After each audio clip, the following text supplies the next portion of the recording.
In a lecture on architecture, the philosopher Slavoj Žižek claims, "Inside and outside never cover the entire space. There is always an excess, a third space, which gets lost in the division between the two, an intermediate space, which is disavowed. We all know it exists, but we do not really accept its existence. Such a space, or set of spaces, is, it seems to me, where the events in Remedios Varo's art take place.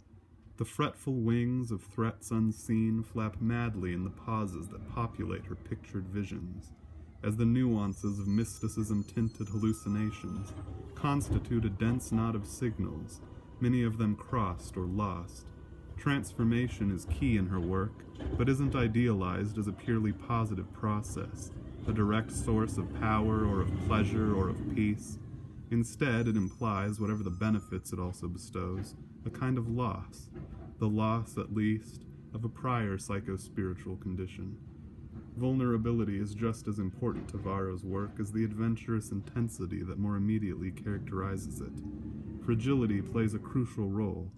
In this disavowed middle space of which Žižek speaks and Varo paints, a subtle sort of brittleness insists upon itself, suggestive, siren-like, an incarnation of impotent brutality.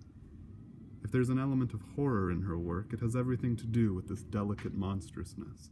This brutal brittleness breaks and remakes itself all the time, icily, as only an awkward aggregation of antithetical auras can. Surrealism pushes art to its limits, even in the direction of potential self-destruction. Art becomes a snake that chases its tail, swallows its body, teleports elsewhere, ever elsewhere. With Varo, an art of operatic obscurity replaces one of prosaic clarity.